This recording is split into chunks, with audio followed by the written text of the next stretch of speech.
Appreciate each and every one of you listening in on this beautiful day here in the great state of Arkansas. I am your host, John Nabors, and thank you as always for making us a part of your afternoon this afternoon, as we have a lot to get to here on this cold Tuesday here in the state of Arkansas, as hopefully no crazy things happened with the Razorback basketball team. Hopefully it stays status quo, but if something does happen, we'll be sure to talk about it. And we will talk about it a little bit more. Aaron Torres of Fox Sports Radio and the Aaron Torres podcast will be joining us later in the show. Get his thoughts on not only the NCAA tournament, where everything stands, but also the crazy drama or perceived drama that's going on with Razorback basketball. But we'll get his thoughts and opinions on it, and we'll do a little previewing of Razorback baseball, which is probably going to be a cold one for them too. But still, we'll have some things to talk about with that. Well, let's be honest. Right now, today, we had a chance to see the Razorback football team in spring practice. Once again, resuming after their spring break sabbatical. And being there in the Fred W. Smith Football Center, I'll tell you, there was a lot of things happening. A lot of things that probably don't even matter. A lot of things we won't even talk about, but still a lot of things happening. But since there were a few people that were there, like myself and Scotty Bordelin and Curtis Wilkerson and also Andrew Ellis, who is here too. And Andrew, I know we're going to talk a little bit about what we saw today in practice. It was good to have it back out there. I'm glad it was indoors because it was freezing outside. Indoors? Yeah, because if it wasn't, it would have been a bad deal. But, I mean, overall, I was just happy to be there, happy to see some things. And they weren't even in full pads, but it was still nice to see them out there and getting after it once again. Yeah, they were in shells and shorts, which the real football guys know. They know what that means. But for those that don't, that's, you got your shoulder pads and your helmets, but you don't have anything below the waist. You just got your shorts out there. So it was like a little hitting here and there, but really just thudding. It was a laid back practice today. Yeah, is what I would say. And it was right back to work in terms of the offense is still very, very much ahead of the defense, which is fine, kind of what you expect. And it's a little unfair on days where they don't have pads because it's not like the defense can really hit them. But, it was fun to be out there for sure. It was nice to just get back in the swing of things. Well, when we walked in there, of course, they're doing things in there that the media is not there to see or to watch, which I've always been curious about, like what is going on. Because normally it's been like periods 1 through 4, we've had a chance to film. Yeah. But today it was periods 2 through 5. So that first period must have been some really intense stuff that, like running plays against LSU type of stuff that they're going to be putting together. I don't know. All the secrets that they don't want us to reveal. Then they're not going to like that. I'm about to reveal some of their secrets then, because during that first period, that fastball period, they did a weird thing with the lineup. So we always make a big deal out of these fastball depth charts and who's running with the first team, who's running with the second team, who's running with third. And there's always one or two things that they use that period to experiment. So for example, they'll be like, hey, our right guard, let's pretend like our right guard, Josh Braun, can't play. So what would it look like there? And so they do things like that. And so people always overreact to whatever the one move is. Today, that one move was they had Carson Dean at first team linebacker, which caught my attention right away because I was like, oh, wow, Carson Dean, first team linebacker. I wonder what's going on. Then with the second team, I figured out what was going on. And it's Brad Spence. They had him in at line. They had Sanford and I forgot the other linebacker. They had two other linebackers. Was it Xavier Sorey? Sorey was with the first team with Dean. Okay, yeah. I guess I have it right here, so I should just go ahead and tell you that. That second, it was Caden Henley and Alex Sanford. Caden Henley, yep. And then they had Brad Spence off to the side, kind of like an edge rusher, but he was standing up. And when I was watching the linebackers do a lot of drills, they were doing some pass rushing stuff. So we thought that the situation was, who's Arkansas going to play at linebacker? Turns out they're adding a third linebacker onto the field. Maybe that's what they're experimenting with. I think they wanted to get a look at Brad Spence in that kind of pass rusher type of role. I think that's kind of his skill set, and he also had an interception later in practice. So it's been a very productive start to spring for Brad Spence, who is one of the very few linebackers that we are sure will play for this team. Yeah, linebacker is the position that they're not going to convince me that they're there and good until the season gets going, because it's just, as of right now, the depth is so bad. You have so many new faces, guys that didn't play last year. And, we were even talking about it at the practice, like, is Xavier Sori a guy that they brought in and he's the starter because he's that good? Or is it just kind of like, man, you're all we got right now, so you're by default, you're going to be the starter right now? Well, that's what's funny is, like, we'll see how good all these guys are. It's very tough to tell, like, definitively. There's guys who, like Luke has, his first day, clearly that guy's good. And there's some guys who you can tell right away they're not good. A lot of the people in between, it's like they can look good on a certain play. I mean, think about all the different players we've seen make big plays at practice. The list is literally endless. So it's like, based on whatever sample size you want to use, you might be out there for 20 minutes. You might think, hey, this guy's really good. But so it's kind of tough to tell how good Xavier Sori is. But it's funny that we've all just, like, Sharpied him in as a first-team linebacker. But like you said, it's just kind of a little by default, a little bit of necessity. And I don't know if he's going to be good, but he kind of has to be good if Arkansas is going to have a chance to be a pretty good defense this year. But, yeah, I just think, maybe if you keep all those, in the first-team defense lined up today, I remember thinking, like, man, those guys, I look at those 11 guys, it's a pretty solid group. But if you could just keep all those guys in bubble wrap and guarantee they're all healthy, and then are they going to be able to play for 70 snaps a game, 12 games in the year? It's like you start to have some questions. And so for Arkansas, I guess their hope is just the injury bug just does not bite them and it doesn't even look at them.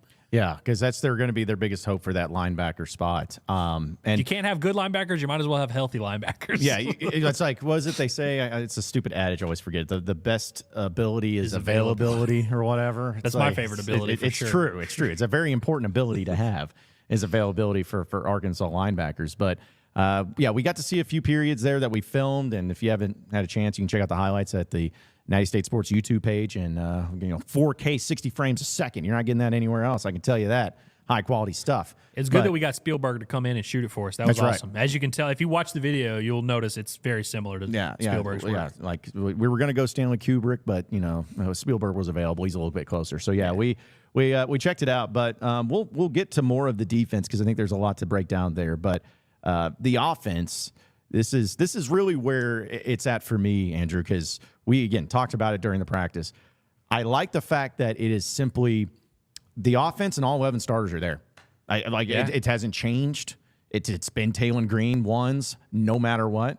The running backs, like, there'll be positions they rotate. They'll rotate, but it's Rashad Dubinian's back there. And then, wide receivers, it's Andrew Armstrong, Tyrone Broden, Isaiah Satania. The offensive line is pretty much set. Yeah. And so that, and it was good also to see Luke Has back out there because, last time we saw him, he was banged up and didn't really know the extent of his injury.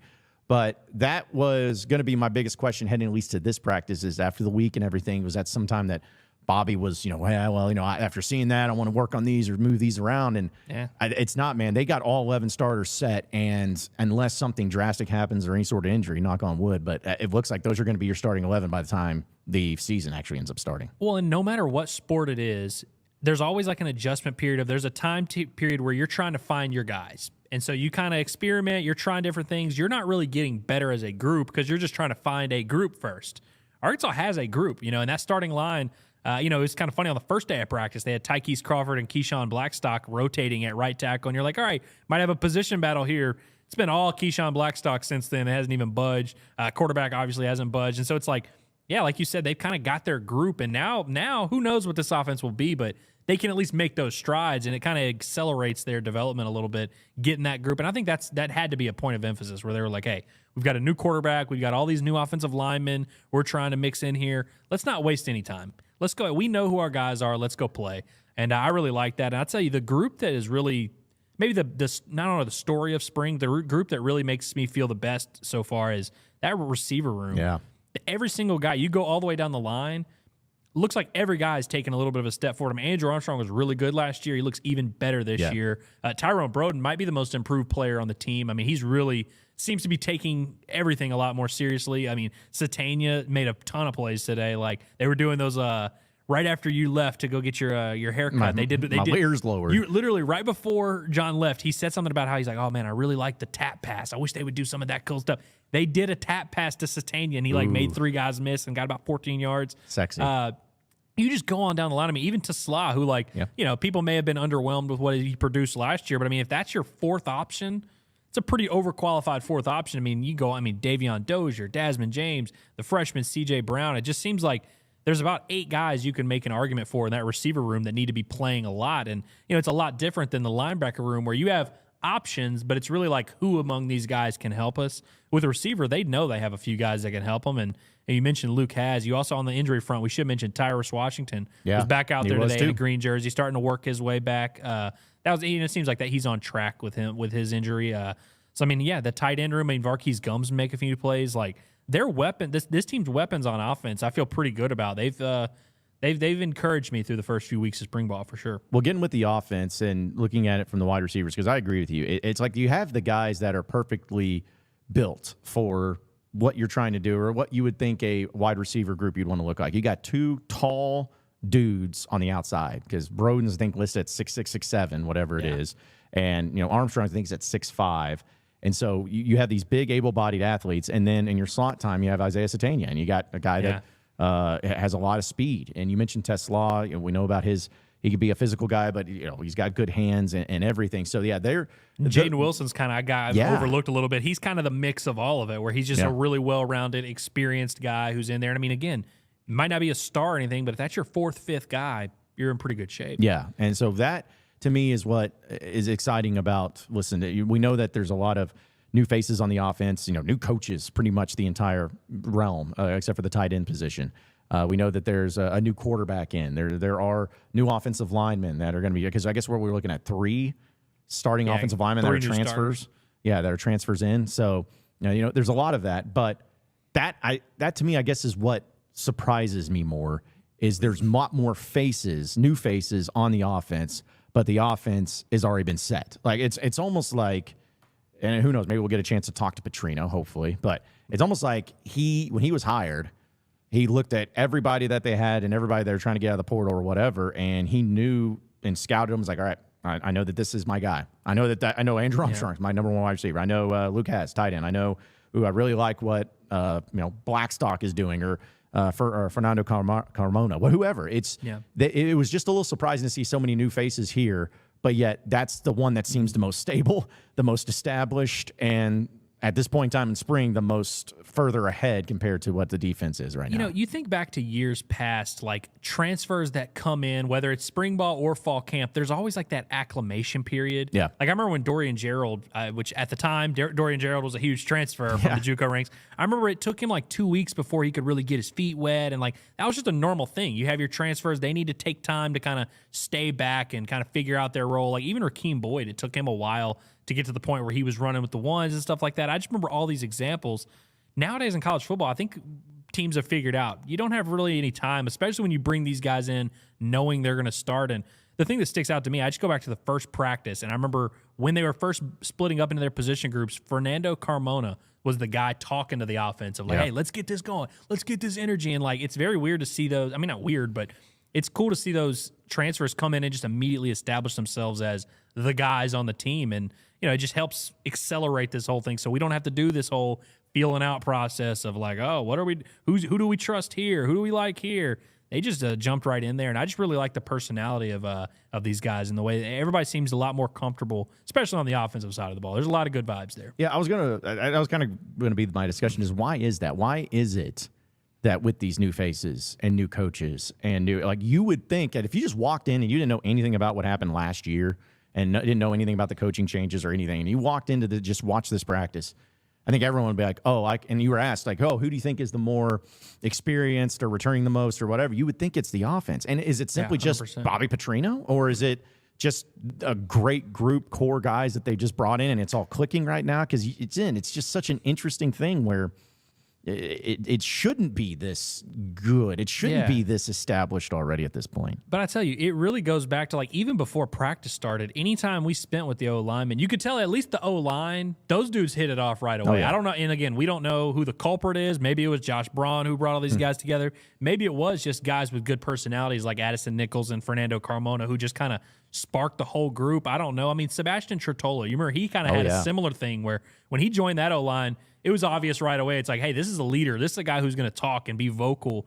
I really like to see some of that stuff, and it's been cool. And I think also some of the returners on offense, like your Andrew Armstrong, like your Rashad Dubinion, your Dominique Johnson, or whoever, they also seem to be integrating really well with these guys. I feel like I'm always seeing Andrew Armstrong talking to a quarterback, talking to Broden, talking to O-lineman, talking to whoever. And so I just think you have like a perfect mix of personalities and older guys who have been around either at Arkansas or at other places, and there just doesn't seem to be a ton of egos. It just seems like there's a really good vibe with at least that group for the start of spring practice. And if you're a Razorback fan, you got to be excited about that. I mean, look, I know Razorback fans are, but you got to feel good about the offense and where it's at, because just to be honest, I feel like the offense is what's going to be the success of this team. Like, this team is going to go and be successful this year if the offense goes, because as we'll get into with the defense, there's just still a lot of uncertainties about it. And it's spring, it's early, so it's not like we're saying, okay, the defense is going to revert back to being absolute crap.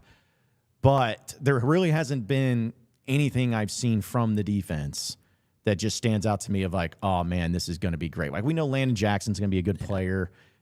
Cam Ball's been around. Like, there's some guys that we know, but as far as a defensive unit, there hasn't really been anything consistent enough to where I'm like, oh yeah, that's gonna be great. They're gonna be good at that, and it's all gonna be fine moving forward. Well, I really like the clip you posted of Snacks Johnson, but I think it speaks volumes that anytime someone on the defense makes a good play, they just start celebrating like they just won the Super Bowl every time they make any play.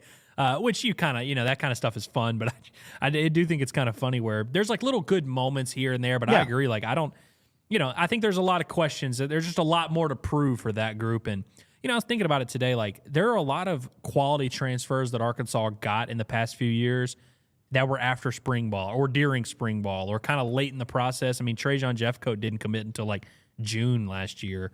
They've gotten any of Jaheim Thomas as a late addition as well. So it's like there's room to grow, but it seems like if there was any debate about it, this team knows where they need some help. So I don't know I can't remember how many scholarships they have left, if it's like 6, 7, or whatever. Yeah, I think it's at least 7. It's somewhere in that range, and so I think they're going to have to use all those. Obviously, you're not going to be able to bring in 7 quality D linemen or anything, but I think they need to be attacking those positions. They kind of have a good idea of what they need, and I mean it's obvious to all of us, so I would imagine it's obvious to them too. But I think also just going against this offense will probably help a little bit. I mean, I'm not saying Arkansas is going to be leading the country in everything, but these receivers we've seen make plays before. Yeah. These running backs we've seen make plays before.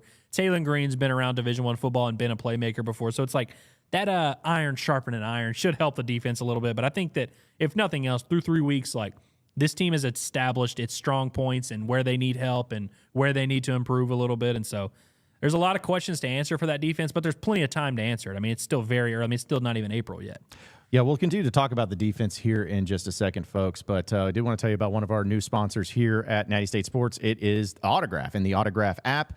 You got to check it out because Tom Brady co-founded this company, and he had one thing in mind, one mission in mind, and that's to change the fan experience all for the better. It's the Autograph Fandom Rewarded app that allows devoted fans to unlock the most memorable experiences as well as the rewards. You can get all the best college basketball content in one place. You can get ranked, and you can also level up. See how you stack up against other fans across the fans of your team and also across the country. And they have team leaderboards to check it out as well. You can level up in status and unlock unique rewards. And you can unlock the most flex-worthy rewards, curated exclusively to you. That includes sporting events you get to go to and different gift cards, different gifts that you could have for said reward. So download the Autograph app today and start getting rewarded for all the things that you already do as a fan, like reading the news, listening and watching college basketball coverage, attending events. It's that simple. So you can just go into your iPhone or go into your Android, go to the Apple Store, whatever it is, to download the app, and it's the Autograph app, and you use code NATTY, N-A-T-T-Y, promo code Natty, or you can go to link.ag.fan/natty and do it that way, or you can even scan the QR code right there in our bar. It's up to you. There's so many ways to find the Autograph app, Check it out today and begin using promo code Natty with the Autograph app. Again, we're talking about some Razorback spring practice today with myself and Andrew Ellis. And Andrew, continuing on with the defensive side, I really think that you got Landon Jackson, and that's great. Like, you got some experienced guys. You mentioned Snacks Johnson. Like, you got some guys there, but it's just a matter of, like, the expectation for this defense is really where I'm at. Because last year you did make some significant jumps from the previous year. From 2022 to 2023, you weren't that great of a team. Overall, as a team, you were worse because you went 4-8 instead of 7-6. But there was nobody that watched that Razorback team and felt like it was the defense was the problem. I mean, you held Bama to 24 points. You held Ole Miss to 27 points. You held LSU to 34 points. And I know that seems like a lot of points. In Baton Rouge. Because they had a Heisman Trophy quarterback on their team. So, in Baton Rouge. So the defense did their jobs in a lot of these games. It was the offense that fell short. But the problem is even though I think the offense is going to make really good strides and good improvements from a year ago, the defense is just concerning because the last thing you ever want to do is get in this constant imbalance act where you can't get both units figured out. I just don't really know what the realistic expectation is for this defense this upcoming season, especially given some of the teams are going to be playing. I'm with you too, and that's why I'm kind of in like wait and see mode. Want to just see how this roster ends up filling out because I mean they're going to make some additions. Whether those additions are up to par with what people are hoping, like who knows? We'll see. I'm not saying they're going to land some blue chip linebacker that's going to come in and change everything. So we'll just kind of wait and see how the roster turns out. But ultimately, like I kind of view football through this lens of your defense is a little bit determined by who you play on offense. And so I'd imagine against the really good quarterbacks, they're going to struggle a lot. Against the bad quarterbacks, they'll probably be able to do fine. And I guess it just comes down to these one possession games and these moments here and there. And I think ultimately, if this offense is as improved as we're expecting it to be, especially compared to last year's, one of the worst units I've ever seen. It was bad. Having a good offense also helps your defense, as we all know. Like if they're able to, win the field position battle, like there's a lot of variables that go into it.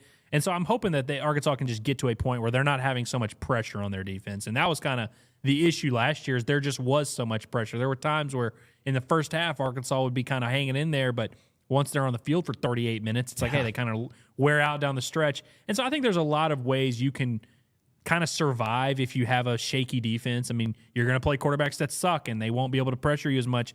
There's ways to go around it, but if your offense is bad, I don't know how you really compete. And so that's why, for me at least, it's not as concerning to me that the defense is the one getting torched in these practices rather than an offensive line that's getting dominated. Because I feel like that's a lot less fixable of an issue. So, like we've said, there's a lot of questions that this defense is going to have to answer, and so we'll just see what that expectation ends up being. And, hey, I'm sure by the time August rolls around, we'll talk ourselves in and be like, this is a hard-nosed defense, brick wall. Very physical, getting after the quarterback. Like, it'll probably all change as it goes on. But even, you brought up the element of the defense versus the offense and how you look at it, because I have felt like, especially at Arkansas, you can maybe do it at other places, but at Arkansas, the best seasons that Arkansas has ever had this millennium has always come when they've had a better offense. Like think about 2014. That was like the best defense. I was just about to bring that up. Best defense Arkansas's probably had statistically at least. Top 10 in the country. Yeah, this millennium. Like you had Trey Flowers and Dietrich Wise, two bona fide NFL defensive ends at once. You had Darius Philon, who's really great, and everything,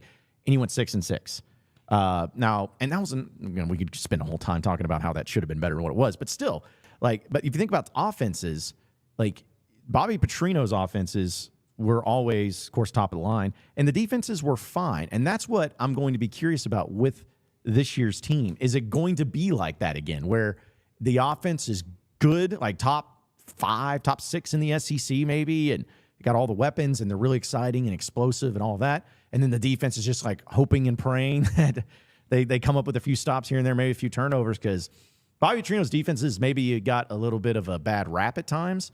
But at the same time, 2010 they were pretty good on. Yeah, I mean they had some dudes on the team, and Bobby Petrino, say what you want about the way he recruited or maybe didn't recruit at a high level, but most of those players on that 2014 defense we just discussed were Bobby Petrino's players. So we know he was capable of at least recruiting some of those guys, but that's not his role anymore. It's just a matter of will this defense just do enough? Because if you're getting to the position to where it wasn't like it was in 2022, where you're giving up 400 passing yards a game, and every single time they're just picking on one player and killing them with it. That's what's going to be really tough. But I'm wondering if just the defense is, they don't want to need to go in that with mentality, but maybe the coaching staff's kind of like, hey, we know what we got here. Let's just try to make this work and do enough offensively to be able to outscore opponents. Well, and another part of this is only year 2 for Arkansas under Travis Williams. Yeah. So it's not like we have a big sample size or like we really know what this guy's made of and all that. And I would say, if you're looking at last year and just what happened, it's hard not to be somewhat impressed with what Travis Williams was able to do. I mean, the strides they made defensively, despite the talent maybe being a little bit lower, the fact that defense was even competent at times is kind of a testament to how good of a job he did in year 1. And so I think this is a nice little test for him to just really make his mark as Arkansas's defensive coordinator, because we're asking these questions, a bunch of fans are asking these questions, and there's all the reason in the world for this defense to suck. And so, but we don't really know. Travis Williams overachieved last year with what that defense was. We'll see if he's able to do something like that again, and who knows? You add a couple more pieces. The line between good and bad is really just not that large in the SEC with football. It's really hard to be good. But I think when you're getting that help from your offense and you're a part of a good culture, a good team, and guys are developing at normal rates, like you're able to overachieve a lot more often. And how often do we see teams do this? Missouri's defense last year was awesome, but it's like you look at it, you're like, talent-wise, it's not like it was this star-studded group or anything. No. And so who knows? I'm not saying this Arkansas team is going to be that, but I don't want to rule out any possibility. So I think this is a nice little test for Travis Williams to kind of assess how we feel about him as the Arkansas defensive coordinator. Well, you look at last year, too, as an example, just the teams in the SEC. I think Ole Miss's defense was improved from the previous year, but I remember when Arkansas and them faced off, they were one of the worst defenses statistically in the conference. The over-under was like 70 in that game. Yeah. Everybody thought it was going to be so high and scoring. No one thought it was going to be a total of 47 points scored, but that's what Ole Miss has been able to have, 10-win season, 8-win season, 10-win season, 3 straight years without really that great of a defense. Yeah, so it's possible, and that's what's always been the key for Arkansas and the program like Arkansas is, dude, just get you a great offense. Because that was the thing, even looking back to that 2022 year, statistically, Arkansas's offense under Kendall Briles was incredible. They were averaging 38 points a game, 37 points a game, something like that. Close to 500 yards offense, pretty balanced of rushing and passing. You had Rocket Sanders rush for 1,400 yards. Well, that team went 6-6. And why was that? Because not only was the defense bad, but the secondary was the worst secondary in all of college football. That's not an overestimation. That was a fact. And you look back on that, I'm like, man, if that defense just would have been decent in the secondary, you probably win 8-9 games. And that's where I feel like with Arkansas this year, I think the offense is going to be good enough to win 7-8 games this year. The offense will be good enough for that. It's just a matter of, will the defense be able to either make stops, get turnovers, just not get in these positions to where you're having to get in a shootout with teams. I think Arkansas could be capable of that, but that's not what you want. And also the fact that Arkansas is going to be facing some pretty good offenses this year. You got Texas coming to town, which we know their offense is good. Tennessee is always going to have a good offense. Ole Miss is always going to have a good offense. LSU, I know they got to replace Jaden Daniels, but you would think that they're probably going to have a pretty good offense. So it's a matter of, can the defense just do enough, and can this, because I think the offense is going to do its job. I think the offense is going to score points, get yards, but I just don't think you ever want to see Arkansas getting in positions where they got to score at least 45 points to get a victory. You just don't want to be in that position. Yeah, and I think it's interesting that all the teams you just mentioned, like Tennessee, they play October 5th. I believe that's week 6. That's kind of your first massive test. You play A&M in Arlington. They have a lot of questions to answer. Who knows what that offense is going to look like?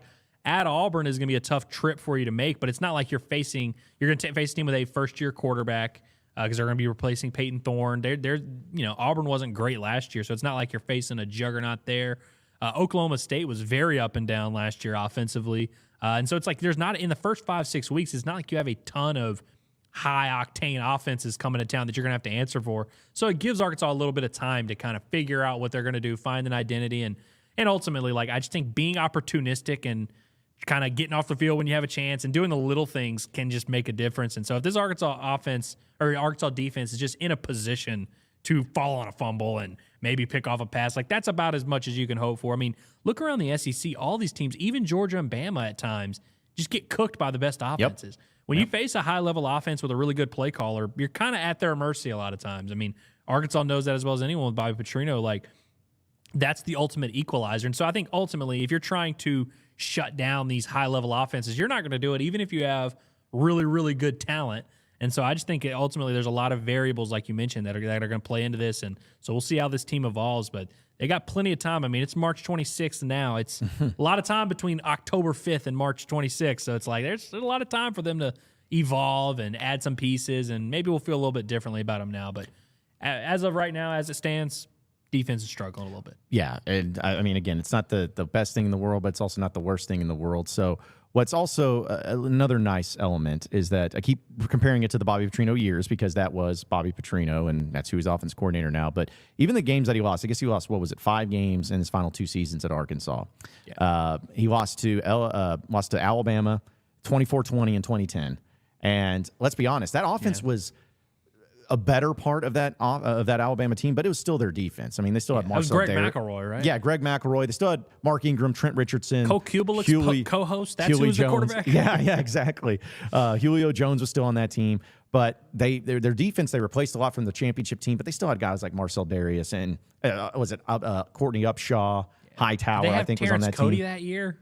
Was he around there? Mount No, Cody? I think that was the previous year. Gotcha. Yeah. So, but yes, but they still were known for defense. Right. You lost that game. LSU was kind of the same way. I know Arkansas beat them in 2010, but in 2011, I mean that LSU defense was incredible. One of the best teams ever, man. Yeah. Like, honestly, one of the best teams to not win a title. To not win a title because they Tyrann Mathieu on that one, Patrick Peterson, Eric Reed, like I mean, it was loaded. Yeah, it was just stupid talent there. So that was another game Arkansas lost, and the only exception to that was really the Auburn team that they lost to Cam Newton. Dropped a 65 ball on him. 65-48, something like that.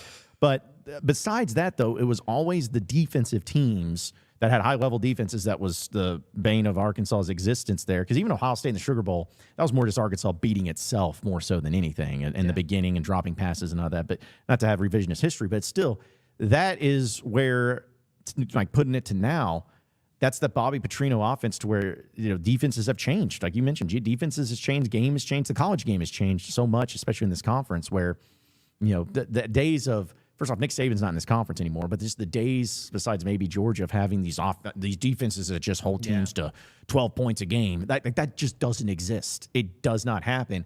And so I think people really need to put that into perspective of, okay, if Arkansas's defense holds opponents to 26 points this year per game. Like that's 7-8 wins, man. That's a good team. As crazy as it is. It's like if you hold a team to under 4 touchdowns a game, that's a solid defense, as crazy as it is. Yeah. So that's where I think people just got to look at it in that perspective. Is it's not just about, we wouldn't need to have a defense that's holding teams to 15 points a game. It's not going to happen. I mean, your defense was really solid last year, and other than the Mississippi State game of 7-3, every other game was pretty much your defense holding their own and your offense not being able to score enough points. So it's just not going to happen. Well, and as Arkansas fans learned last year, the inverse, where you have a really good defense and a struggling offense that sucks, it's like that is way worse. Like, you're a Jets fan, I'm a Texans fan. Yeah. We've been a fan of a lot of 9-7 teams that were grinders. Like even those Mark Sanchez teams that made it to the AFC Championship game. You knew deep down in your head, you're like, there's no chance this team wins the Super Bowl because our offense is so limited. It's like the opposite of that. Even if you're good, it's a bad product to watch. And in reality, in college football, it's just very few. Like, if you're Bama or Georgia, you can maybe be built on defense. But if you're like the middle of the pack, you better be able to score. You better be able to go toe-to-toe and have the horses to match some of these teams. I mean, I'm not saying you should just punt on defense completely, but it's a lot more sustainable to have an offense that can score against legit defenses rather than having a team that's going to shut down Jaden Daniels. Yeah. It ain't happening. It's not happening. And I think every Razorback fan would be fine with just this offense being not only successful, and again, because if you win, that's all that people care about. But that's one thing I'm really excited about Petrino is explosive. Like that's the thing is not only were those years great in 2010, 2011, like they were. Like you won 21-5, I think is what your record was in those 2 seasons. Just the pinnacle of Arkansas football pretty much this millennium. But what made it that extra exciting is just explosiveness, like downfield, big runs, just beautiful play calling in certain situations. And it was almost a confidence. And I'm saying that they converted every single time, but was a confidence level that it feels like 4th and 1, and you see Petrino going for it in a circumstance or in a situation where they shouldn't. I'm like, he's got something. Yeah. He's got something on him. Cowboy get it. Yeah, Cowboy go get it, or whatever the play was against LSU, and 4th and 3, the double move on Tyrann Mathieu. Like, stuff like that is just kind of like, I have confidence, and I have confidence in the offense. I have confidence in the play calling, and because of that fact, that's what at least is going to make this season interesting, but also enjoyable. You're not going to win every game. You're probably going to lose, anywhere between 4 to 5 SEC games, just being honest.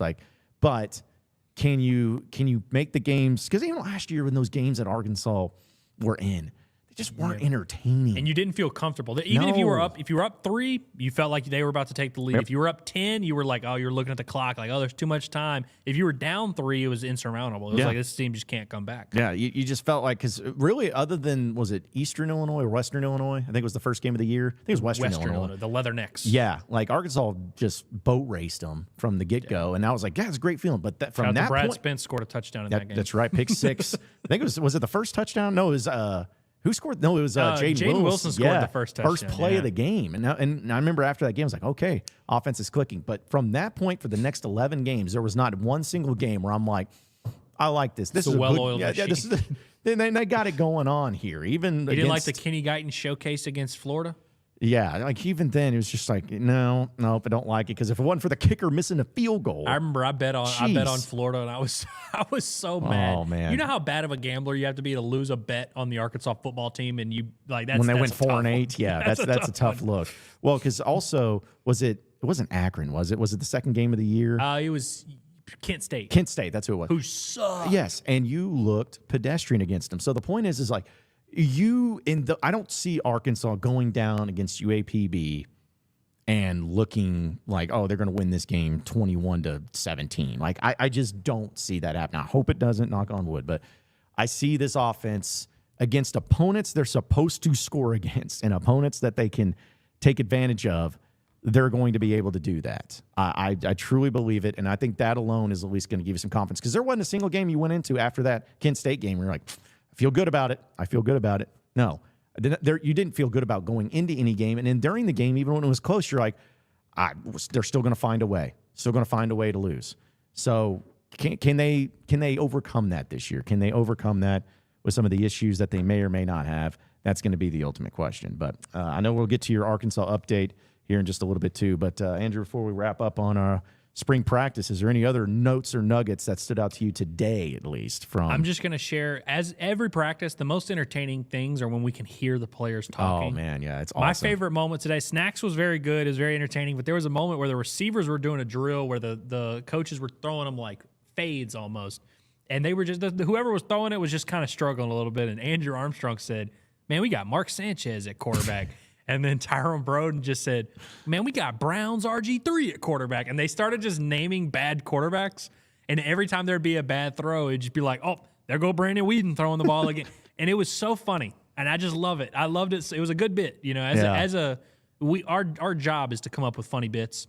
They came up with a funny bit, and as game respects game. Yeah, because especially when you start going back and forth and adding one on top of the other. Yes, like that's a lot. 3 of or 4 different there. Receivers chiming in. Jaden Wilson throwing in his favorite bad quarterback. It's just that's nothing better than those tweets that'll be like, well, there's men just get together and just name old football players. Like it's good to see like the Arkansas football team does that too. Especially since a lot of those guys were even like, I mean, that's not saying they weren't alive, but they were very young, 21 years old. Time. Yeah, they're young for that time and frame. But either way, it was great. It's great to have spring practice again. We'll have spring practice again on Thursday, and we'll be giving all the updates. Which I guess also we'll be meeting with not only Sam Pittman, but the 2 new position coaches. They're going to introduce Ronnie Fouch. Fouch. He's been on campus for like 3 months. For 3 months, and then Smith is the last Colby name. Smith. Colby Smith, yes. Colby Smith, the new running backs coach. So we'll get to hear from him for the first time. And then a scrimmage on Saturday. Open to the public, to the fans who want to come in there. That scrimmage is going to be electric. Yeah. Is it 9 a.m.? It's a 9 a.m. scrimmage. Early one. Get you ready for Razorback Baseball there, too. But also, Andrew, Razorback Baseball, how we feeling about the game today? Well, by the time this happens, they'll be up like 7-1 probably. Shout out to the Ben Bybee, the Bibester.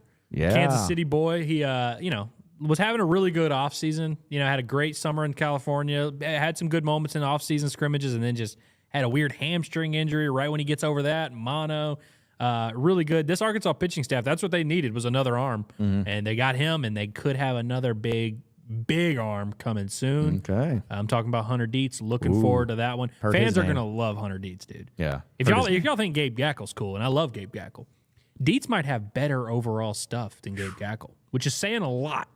But I think Arkansas's got a couple very big pieces added to the mix here. I don't think Dietz is pitching today, maybe next week, but I'm excited to watch some ball. I feel like you cannot have too many good pitchers. I feel like that's a Arkansas's putting thing. that theory to the test. If there were ever a team that had too many good pitchers, it would be this one. Yeah. Well, in case you can't notice, folks, so this is a little pre-recorded too. But Andrew, you're supposed to just guess the score of what it is right now. Yeah, But the Hogs I think up. they're up 7-1 right now. 7-1 right now. Top fourth, yeah. Top of the fourth. So there you go. If that actually happens, if that's actually happening, then we're gonna have to go to Vegas with Andrew. But yeah, there was your spring practice as well as a little bit of a baseball report here on the John Nabors Show, and I know we'll get to, of course, your Razorback update in just a little bit. But before we do that, I got to tell you folks about Signature Bank, the official bank here of Natty State Sports. They are a privately held boutique bank that is redefining the banking experience in our entire region and across the state of Arkansas. Because let's be honest, when you go into a bank, a lot of times you're not thinking about some of the things that a bank needs to have until they don't have them. And that's what Signature Bank will always have. They'll have everything that you need. Not only are they personally invested in you, but they're business-minded, they're community-focused, they're the right size, and they're also very forward-thinking. And that's why we have chosen to partner with Signature Bank, is because we started this business, Natty State Sports, just a few months ago. And when we're starting up something as great as this, and that is going to be the future of all sports media here in the state of Arkansas, we wanted to make sure that we're doing it with a bank that is going to be as forward-thinking as we are. And that's why Signature Bank is great, and that's why we do banking with them here on Natty State Sports and with the John Nabors Show. So you can go and check out any of their locations conveniently located across the entire state of Arkansas, but you can also visit their website at www.signature.bank. That's www.signature.bank. Check them out today. I promise you won't be disappointed. Tell them that Natty State Sports sent you, and you're going to love doing your banking, whether it's business or personal, with Signature Bank here in Arkansas. We'll take a break and we'll come back with your Arkansas update. So stay with us here on the John Nabors Show, live from Natty State Sports Studios. We not done yet either. So don't be satisfied because we not done. I mean, honestly, I don't really remember post-game. I guess I black out after games, winning and losing. You missed it. You missed it. You missed it. Just tell me you missed it. I'm not going to go there with you, Dave. Why not? And that will be the last question I answer with that hat on.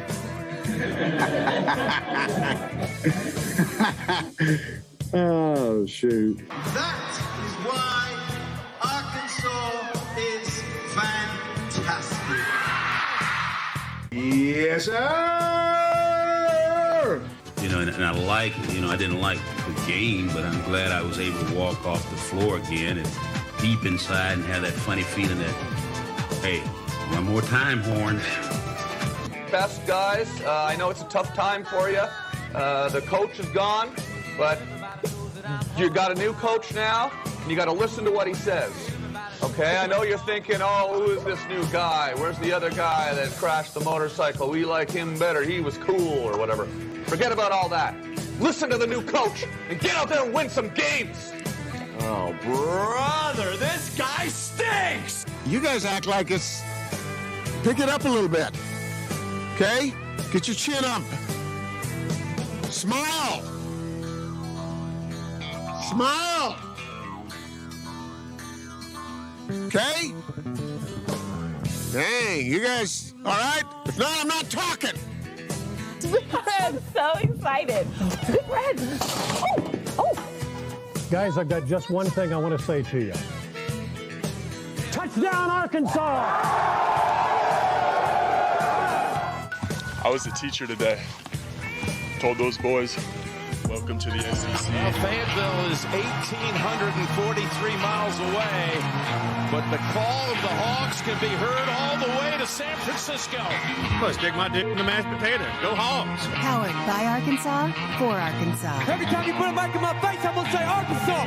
The John Nabors Show is live from the Natty State Sports Studios. Welcome back into the John Nabors Show here live from Natty State Sports Studios. Appreciate everybody listening in and watching in on this beautiful day here in the great state of Arkansas. I'm your host, John Nabors, and appreciate each and every one of you for making us a part of your afternoon this afternoon, as we've been talking a lot of Razorback football, obviously, because Razorback Spring Practice is continuing on, and want to remind everybody of the Boss Hogs podcast that is recording right now as we speak with Josh Braun, and it's going to be a great episode upcoming with Hudson Clark, the no-fly zone, as well as Jalen Braxton. So going to be a great episode. You won't want to miss it. It'll be coming out on Thursday of this week. So be on the lookout for that and subscribe to Natty State Sports on the YouTube page to be able to watch it, as well as wherever podcasts are found. It is the Boss Hogs podcast. But it is now time for your Arkansas Update, brought to you by Davis & Garrett Insurance, your independent auto owner's insurance agency, securing what matters the most. Razorback Spring Practice continued on this morning, as we got a glimpse to see what was going on. And to be honest, there was nothing significant news-wise, which is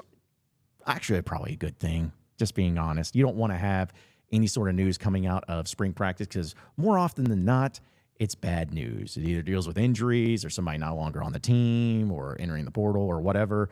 So you want to take anything and everything that you can when it comes to watching the practices and following along with Natty State Sports, checking out the highlights. And we also have a great write-up from Andrew Ellis, as well as the other guys, Curtis Wilkerson, Scotty Bordelin, and doing that of checking out what's happened at practice today, giving some notes at nattystatesports.com. So be sure to check that out. But I will say there is some negative news, because yesterday we talked about Arkansas losing a commitment on the football side of things with Carius Kern, who was the in-state prospect. But Arkansas lost another recruit, which this one's not as surprising. He's a 4-star player, so you never want to see this. You never want to see it being reported, but that was the case, as Jamarian Parker, the 4-star running back out of St. Louis Cardinal Ritter College Prep.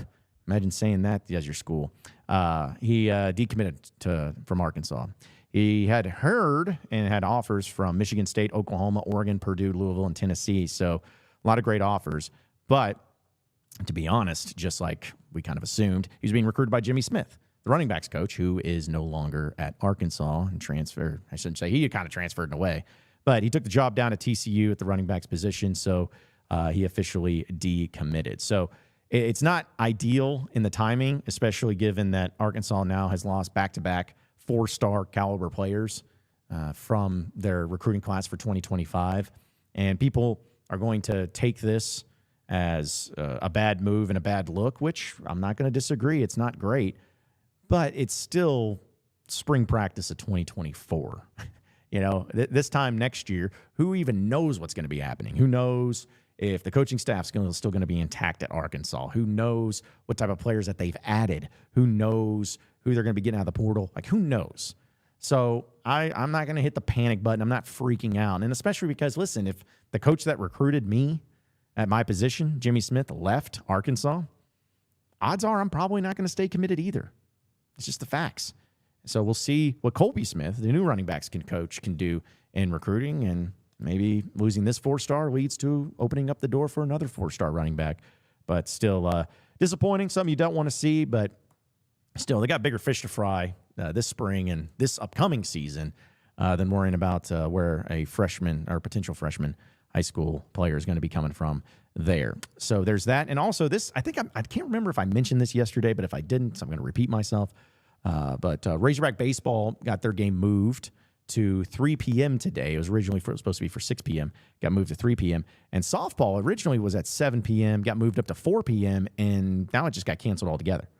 So no reason given. I assume it's the weather, or maybe both teams got together and said, hey, let's not do this. They were supposed to take on UCA, but overall I think they're just kind of like, hey, there's no reason, because it is freezing cold outside, and it's not exactly baseball nor softball weather.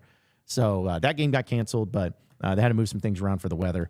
But also another disappointing thing, we talked about a little bit of the women's basketball program at Arkansas has been struggling over the past few years. This season was definitely not the one that Mike Nabors and the program wanted to have, and they've had a lot of players enter into the transfer portal, especially some big-time players. Well, one of them was Jersey Wolfenbarger.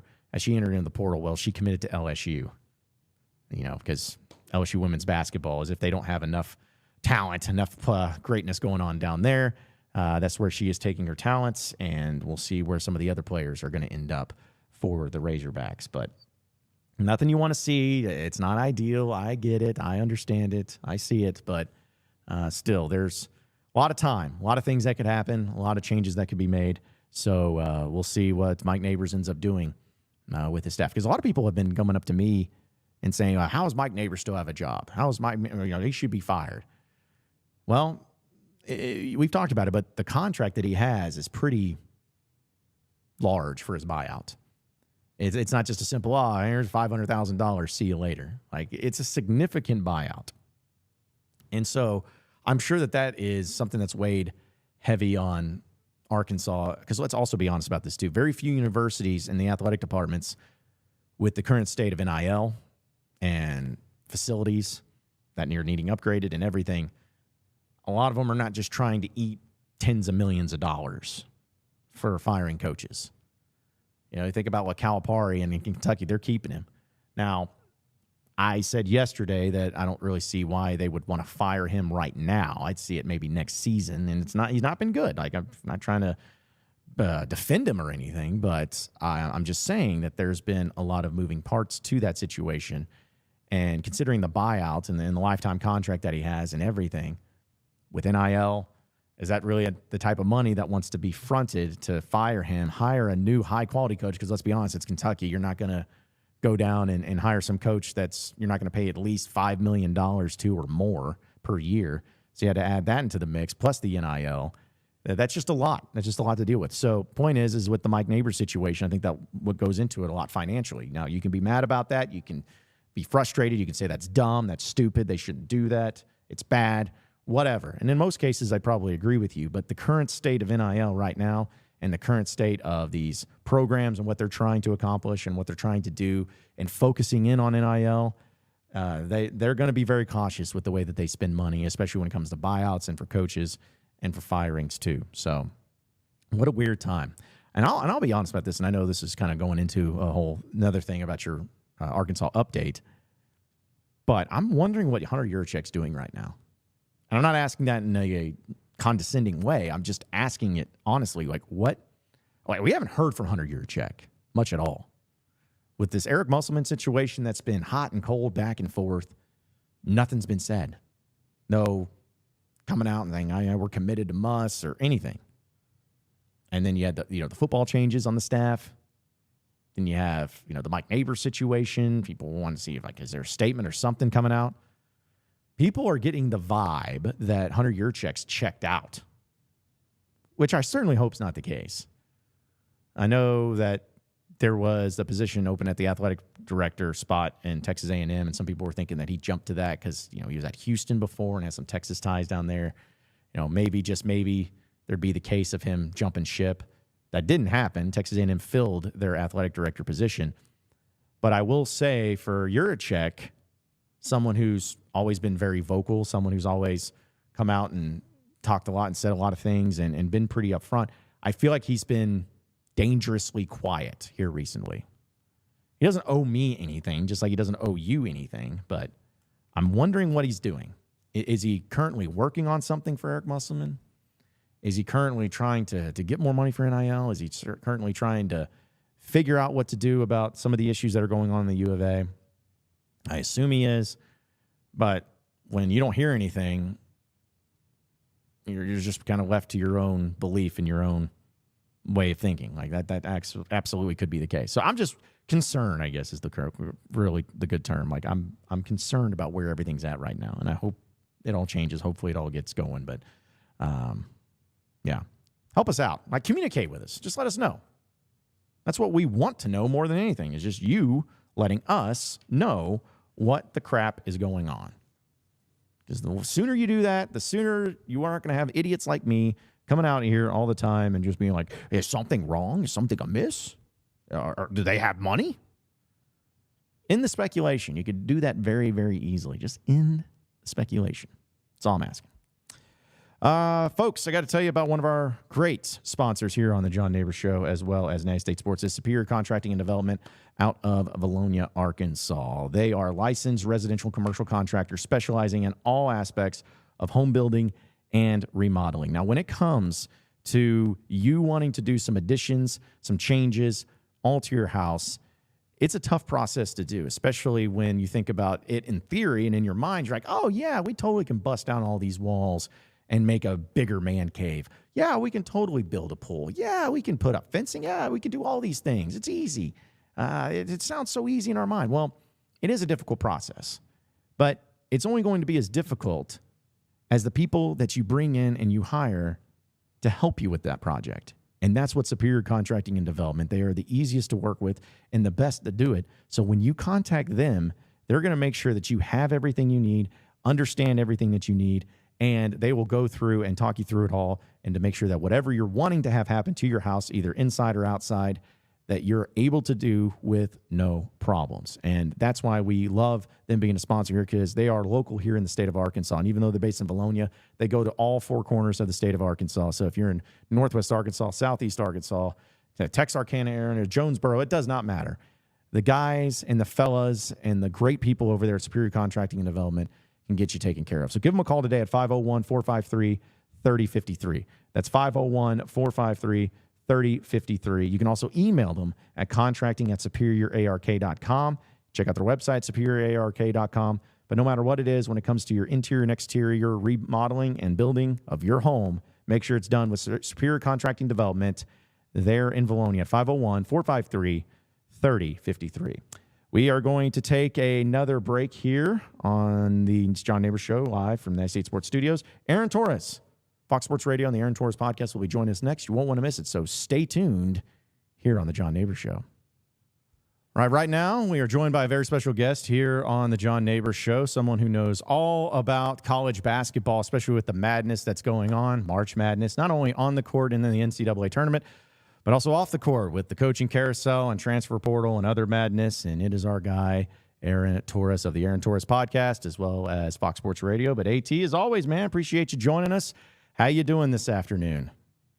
Yeah, when you said madness, I wasn't sure what we were talking about. We're talking about games. We're talking about portal. We talking about coaching carousel. What are we talking about today? What kind of madness are you in the mood for? Let's just do all the above, man. Let's try to play the hits here if we possibly can, because I'm just like a Wednesday on Dixon. What kind of madness are you in the mood for? You know, yeah, it depends on the weather. Hang out in Fayetteville one time. I think I know the whole layout of the land, but yeah. Yeah. Hey, listen, one time is more than most, and sometimes one is enough for everybody. But yeah, man, it's crazy. We'll talk about some of the coaching carousels and everything here in just a little bit, but I want to start with just where you're at, Sweet 16. You know, everyone does a bracket. Most people's brackets are busted, but I would say I'm a little surprised by half the teams being all 1s and 2 seeds. Like, all of them made it. There's been some upsets, some chaos and everything, but just what have you made so far of the NCAA tournament and kind of where it stands right now?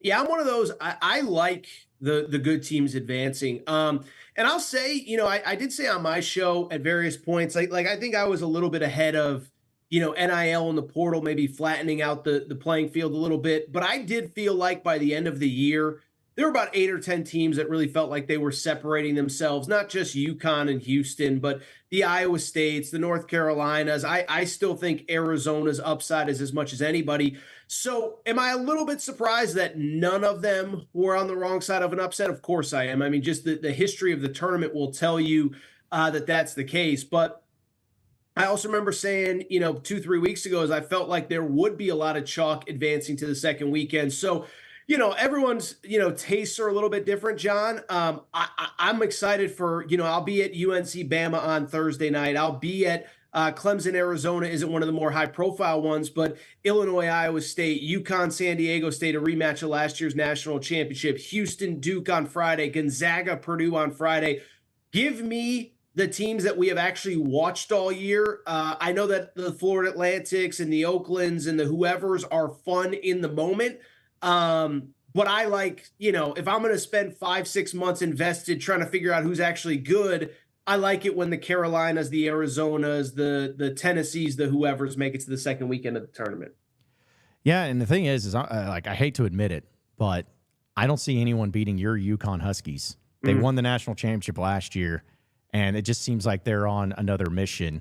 I think they're the favorites. I think most people picked them to win the championship, but how is Hurley doing this, man? Because listen, it's one thing to have a perennial program, but if he wins another national championship, you talk about the first repeat since the Florida Gator team of 06 and 07, and even before that, it hasn't happened very often. But what has Hurley done in replacing what he lost from last year and being able to put his team in a position to not only be the number one overall seed, but also be a team that's the favorite to win it all this year once again? Well, it's crazy because, obviously I know you saw the Huskies in person, unfortunately, last year in Vegas. I got to see him, and I think last year the talent was always there, but it was funny, even looking back on some stuff, I think some of their guys were really good college players that didn't necessarily equate to the pros. Adama Sanogo, who was Final Four most outstanding player, went undrafted. Andre Jackson, second-round pick. This year, it just feels like you have higher caliber players, if that makes sense, even if they're not as good college basketball players. So Donovan Clingan's playing a bigger role. And since he's come back, that's a top 5 defense in all of college basketball. He was injured earlier in the year. Steph Castle's a freshman, but he's going to be a lottery pick. Tristan Newton was there last year. And so how Dan Hurley's done it, I give him a lot of credit because he is, one of the very few coaches, I think, that he has been able to really identify and develop guys that are outside that like one and done, parameter, right? Like, it's easy to identify a Kate Cunningham, Apollo Banchero, and say, oh, that guy, but those guys are one and dones. I think it's a lot harder. Donovan Clingan was a top 50 recruit, but people kind of question nobody questioned the height, but the weight, the movement, and Hurley saw something in him that nobody else did. Tristan Newton was a transfer from East Carolina that I think will end up getting drafted. Steph Castle, who's going to be a lottery pick, he was like a fringe top 30 prospect when he committed to UConn. Alex Karaban was a fringe top 100 prospect when he committed to UConn. So I think really when you're recruiting, when you get outside of, in basketball, really those top 10, 15 prospects, everything is about, identifying and then developing when you get in the program. And so I think he's done a good job of identifying guys that can be built into like guys that have the NBA caliber, like size, length, athleticism, and then building the skill around it. I think he's done as good a job as anybody I've seen in a long time from that perspective of anybody can recruit 5-star McDonald's All-Americans. UConn has one McDonald's All-American on their roster. And it's a lot of guys kind of in that 30 to 80, 30 to 90 range in the recruiting rankings that other schools maybe didn't see as much in. UConn gets them in the program. Maybe it's not year one, but they develop within the program. So let's talk about a little bit of the coaching carousel and the madness, but specifically, let's start with what people really want to hear about here in Arkansas. Eric Musselman. There has been nothing that he has said that has alluded to him leaving the program at Arkansas, but smoke has been surrounding it over the past couple of weeks. There hasn't been anything said as far as a contract negotiation, extension, a raise, anything from Arkansas, anything from Muss, but yet his name keeps getting popped up. You think SMU, you heard Louisville there for a little bit too. Just what do you make of the Eric Musselman situation right now and all this smoke surrounding his job status at Arkansas? Well, it's funny, John, I was listening actually to your show on Friday. I did Fox Sports Radio and I was driving home. And this was when the SMU rumors were hot and heavy. And I think, you made the point of the exact opposite as well, which is, nothing definitive saying that he's leaving, but he also hasn't come out and said anything definitive about I'm staying. You referenced the Porter Mosier tweet when he was linked to DePaul. One thing about Coach Muss, listen, I think that, history says, and this is something that Arkansas fans knew coming in, he hasn't stayed in one place in a very long time. And I'll say this too, I think his contract, the way that it's currently structured, allows him to kind of see what else is out there. And Nate Oates, has signed a contract that basically makes it impossible for him to be anyone other than Alabama's basketball coach because of the buyout. And so, a Michigan could want him, or a Louisville could want him, or if Kentucky somehow moves off of Calipari, they could want him. But just because you want him doesn't mean you can get him. And so I think that's part of it too, is just because of the contract, the way that it's structured, because that buyout is so small, he can be a viable candidate at other places. And, how many jobs has he actually really pursued or looked into, or his representation has pursued or looked into? I don't know. But I also think it's a two-sided street is, how aggressive has Hunter Yurachek been? And John, you and your team at Natty State Sports might have a better answer on this. how aggressive has Hunter Yurachek been in trying to get an extension done? Does he want to get an extension done? Does he believe Muss deserves an extension after this season? Those are the things that I think you would probably have better insight on than I would. But obviously, again, with the contract the way that it currently is, it allows Coach Muss to kind of continue to look at other options, because that buyout, unlike, again, a Mick Cronin, a Nate Oates, and et cetera, isn't going to be a be-all, end-all deal breaker if other schools want to pursue him. But see, that's kind of where everybody's at here in Arkansas. Is Hunter Yurachek has been deafening silent. Like, I mean, it's just it's incredible. No one knows what's going on. So when the speculation starts happening, people start getting concerned. If it was up to every Razorback fan, most part, everyone's like, hey, we want to keep Muss. Not very often that you get somebody who's 8-3 in the NCAA tournament in 3 seasons. I know he had a bad year this year, but people are overall wanting to keep Muss. So it seems like a no-brainer. But also, if Muss is not wanting to be at Arkansas and wanting to move on, then people are like, hey, we don't want you here unless you want to be here. So it's just a weird relationship where Muss could do no wrong. He has a bad year this year. There's no denying that. But here we are in the offseason where it's just all up in the air. And I think people are just wanting something to be said. Just somebody, whether it's Yurachek, whether it's Muss, whether it's Arkansas, whatever, to just say something, because this is getting to the point to where it's no longer just scuttlebutt on the internet. Like, there's a lot behind it where national guys are hearing about it. So I think everyone's just kind of hoping that somebody says something so that way we can just move forward, whether it's him staying or him going.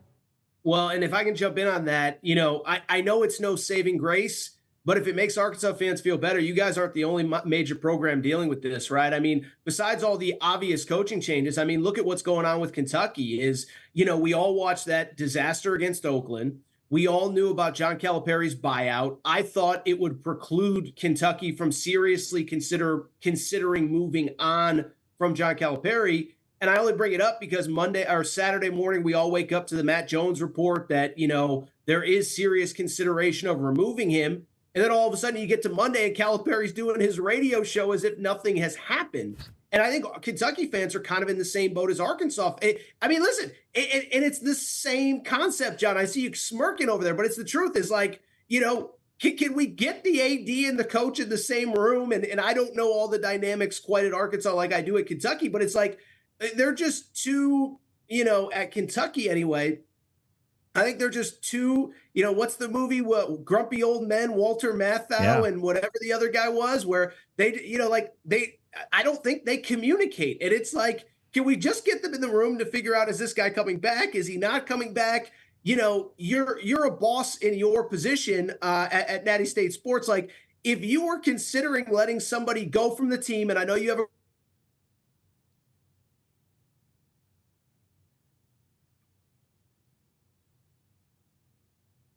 you were considering getting rid of him. And so it's like, people are mad at Cal, and they should be. I mean, he's getting paid $8, $9, $10 million a year, whatever, to lose to Oakland.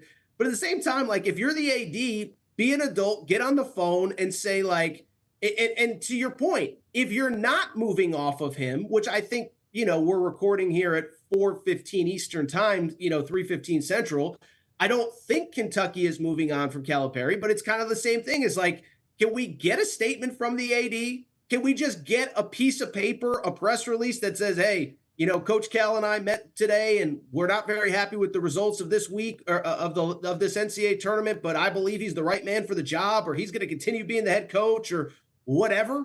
So I know it's no saving grace for Arkansas fans, but at least as we're talking right now, John, it's the same sort of lack of communication on both sides. It's not always just the coach. Part of it is on the administration as well. The AD is supposed to be the boss, the voice of the athletic department, and it's the same thing at Kentucky right now as we speak. Can't believe you couldn't remember Jack Lemmon, man. Walter Matthau and Jack Lemmon. Yeah. Come on now. I remember Burgess Meredith was the dad. I remember him. Yes. And who was it? Ann Margaret, Sophia Loren, and Grumpy Old Men, which was a great sequel. One of the more underrated sequels that people don't talk about nearly enough. Seriously. Yeah, watch Grumpy and Grumpier Old Men. Yeah, those were some good movies out there too. But yeah, you mentioned the Kentucky situation. That one's a weird one, and I get why Kentucky fans are mad. Let's be honest. I mean, Calipari has not got it done in the NCAA tournament, which is where the money's made, and that's where your success is driven from. But the amount of money and the amount of power and the amount of impressions that he's had at Kentucky, I just had a hard time believing that he's just going to get fired, especially with the lifetime contract and everything. So it's very odd there. But I'm also curious, say if they did move on from Calipari, say if they just moved on, how attractive of a job is it Kentucky? I know it's one of the big blue-blooded programs, but is it a job that you would have a bunch of big-time, high-level coaches chomping at the bit, wanting to be a part of it, or is it lost its luster a little bit over the past few years? You know, it's interesting because, again, it's all the dynamics that are currently at play in college sports. You know, I mean, because it was interesting after the NCAA tournament, you know, Kentucky loses with all the freshmen. The conversation, you got to get older. Well, okay, first of all, Kentucky took a bunch of transfers 3-4 years ago. But I bring it up because you talk to people that cover Kentucky on a daily basis. Mitch Barnhart, their AD, has been one that has been slow to embrace NIL. You know, hey, you know, I think I'm not kidding, John. I think they literally just announced their official basketball collective like during the SEC tournament last week. And so, you know, Kentucky in the history of basketball, yes, it's a great job, but why would you want to go there? You think that everything is top of the line from resources, facilities, travels, whatever. But NIL is the only thing that matters right now. And so if you're at a really good job and your boosters are helping take care of your program, and obviously they must be if you're in contention to get the Kentucky job, what is going on in Kentucky? So I still think it's a really good job. But I do think there are some dynamics there that maybe aren't as good as people think. And I will also tell you this, you know, and I you can find my tweets on this topic, is that I don't think there's a lot of faith that if they moved off of John Calipari, which again, as of, you know, 3:15 Central Time, I don't know that it's going to happen. But even if they did, I can tell you based, you know, gauging the fan base on social media, I know that's not always the be all end all. I'm not sold that they believe that he will go out and get the best candidate possible. And so that's another dynamic is if you're moving off from Calipari, do you really want a 65, 7-year-old AD who's been there forever making the next hire when he's probably not going to be there for the totality of the next regime? So it's interesting. You know, these are the behind the scenes things that I think you and I really love about covering college sports is it's not, as you know, I mean, I don't have to tell you, but it's like there's just so much stuff that goes on behind the scenes between coaches and ADs, school presidents and ADs, coaches and school presidents, recruiting, boosters, NIL. This collective isn't as good as you think. This collective is way better than you think. And I think what I would say is I do think Kentucky would get a very good candidate, but there's two things. One, I do think if you pull back the hood on that car, it's probably not quite as great as everybody says. But then two, I also think that's a little bit of the hesitancy in moving off of Cal is you can't go into this. You're not SMU. You're not Oklahoma State. You're not Washington. You can't go in, you know, figuring out who might be interested in the job if you move off of Calipari. You can criticize Calipari for all you want. I think something that's gotten lost in the Oakland game, they did finish second in what we all agreed was the toughest SEC in maybe conference history this year. And so if you're going to move off of him, you better make sure you have somebody that that will take the job, that will unite the fan base, because I do think it's divided right now.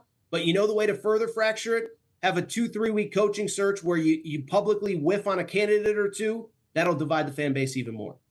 Speaking with Aaron Torres of the Aaron Torres podcast here on the John Nabors Show.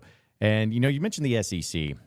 Did not have a very good showing whatsoever in the NCAA tournament. I know that Tennessee is still live in the Sweet 16 as well as Alabama. Alabama had a game against Grand Canyon that was a little bit closer, but either way, you got just not a good showing. Kentucky was one of them. Auburn was one of them. South Carolina didn't look great. A&M fought, but what the state of the conference, were you surprised by the lack of success that the SEC had in the NCAA tournament? And also moving forward, who do you think is in the best position in the SEC to be a team that's not only contending in the conference, but also in the national landscape of college basketball in general? Yeah, I think it's always nuanced, and I think it's easy to look at the results and say, well, you know, I mean, the ACC has 4 teams in the Sweet 16. They were underrated. No, I watched those games, okay? I'm sorry. Boston College and Pitt were not egregious tournament misses. Like, that was a lousy league. With the SEC, I'm not making excuses, but one, Kentucky hasn't had the tournament success, so that's a variable. I think South Carolina had a really bad matchup. I picked Oregon to win, and forget what I think. the Vegas odds basically made that a pick 'em, even though it was a 6-11. You had Florida. I think, listen, they had the injury in the SEC championship game. I think it totally took the wind out of their sails.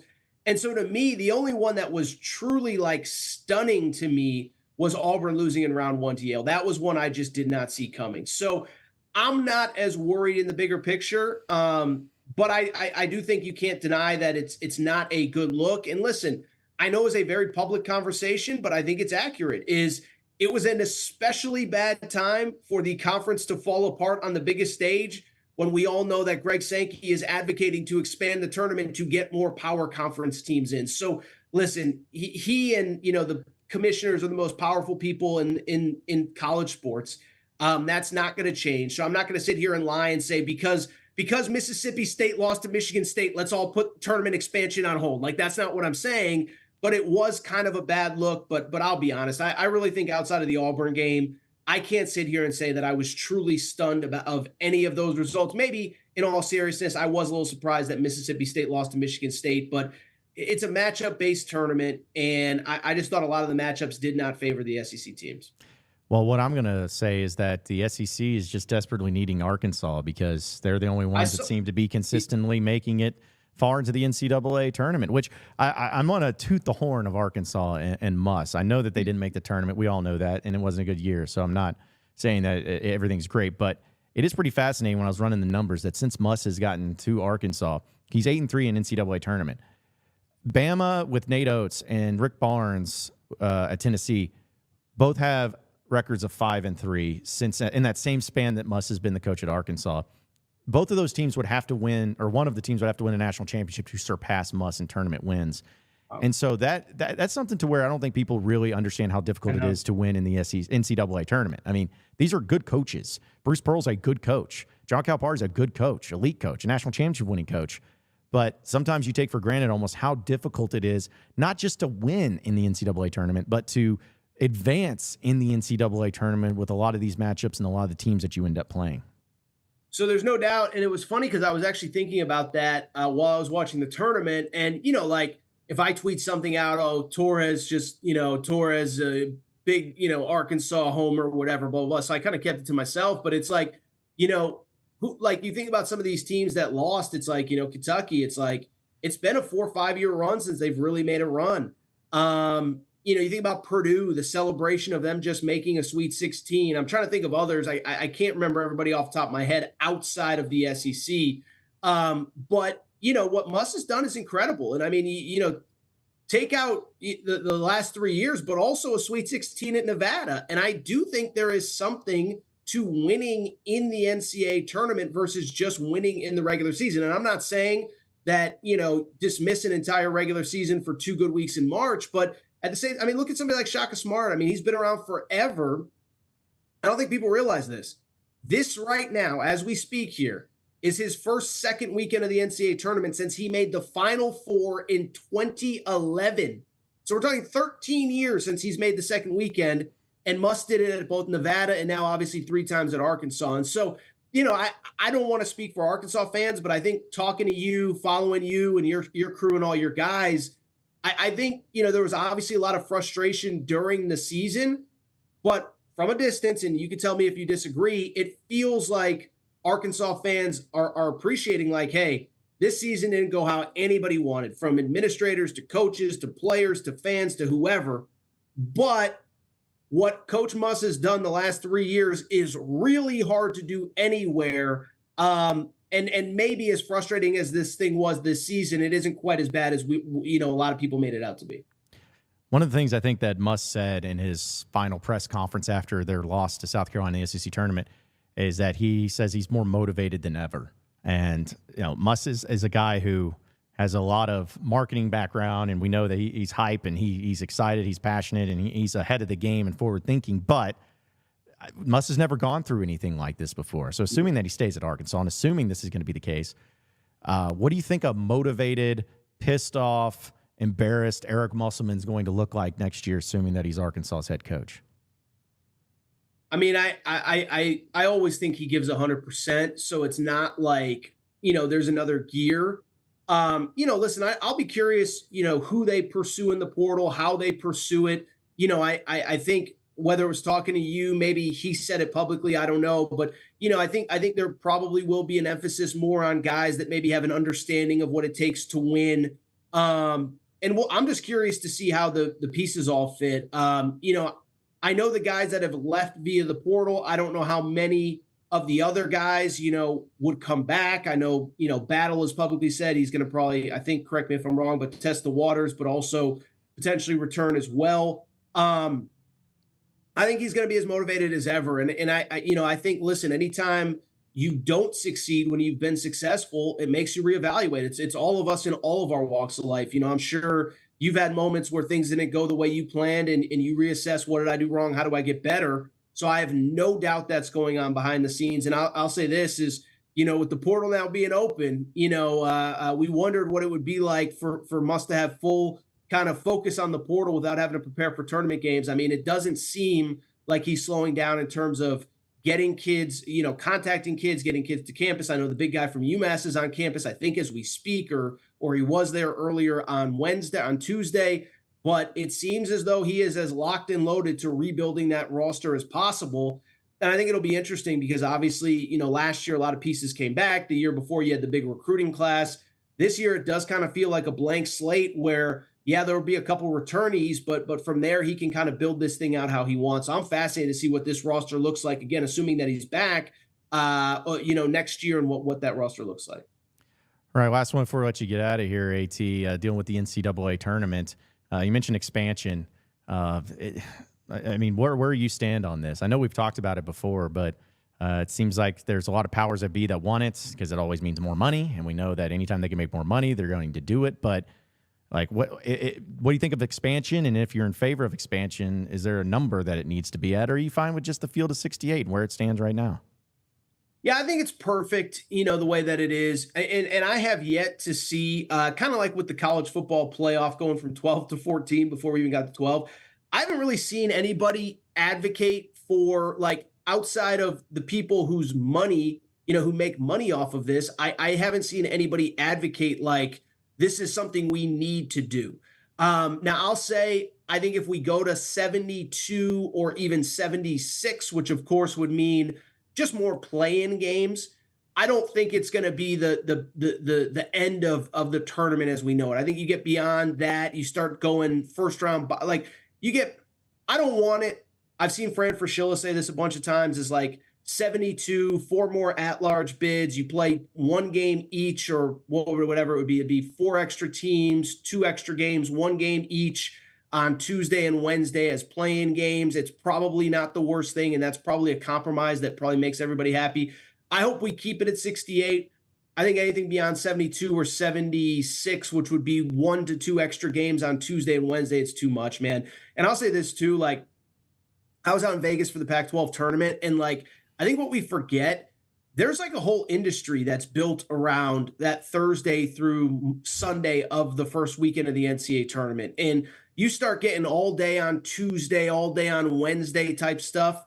I mean, there's just only so much time that people can dedicate to sports and travel and hanging out with friends and drinking all day and betting all day and doing the stuff that we all do when we watch the NCAA tournament. So, again, you want to add a game or two on Tuesday, Wednesday night. I don't want it, but I don't think it fundamentally changes what we're doing. But I think if you start trying to turn Tuesday and Wednesday into all-day events, I think that's when we really start to lose the luster of it, because I just don't think people have that much bandwidth to be able to focus and watch that much basketball. But Thursday to Sunday is a marathon as it is. I can't even imagine adding 2 more days to it. Yeah, I'm pretty miffed still about Auburn minus 12.5. It was part of my 6-leg parlay that would have given me close to $2,000 on a $5 bet. Wow. And, yeah, they won every game by double digits that they won this year, but the whole game, except for the games they lost. So that was a pretty brutal fact of it, though. But hey, that's part of it. But that's the fun of it. But it's still fun. Still March Madness. Still Sweet 16, Elite 8 games. Still going to be a lot of fun. Now imagine if that happened on a Tuesday, how much it would have ruined your week as opposed to a Friday. See what I'm saying? Yeah, that's true. Because then it's Tuesday, it ruins my day, but then it's still Tuesday. But at least on a Friday, yes, I can look forward to the rest of it. But hey, it's still a lot of fun. Aaron Torres of the Aaron Torres podcast. You can check him out on Twitter at Aaron_Torres. He's also the host of the Aaron Torres podcast. But as always, buddy, we appreciate you joining us. Enjoy the rest of March Madness, man. We'll be catching up with you later, all right? My man, I appreciate you. Always fun. And, yeah, we'll be talking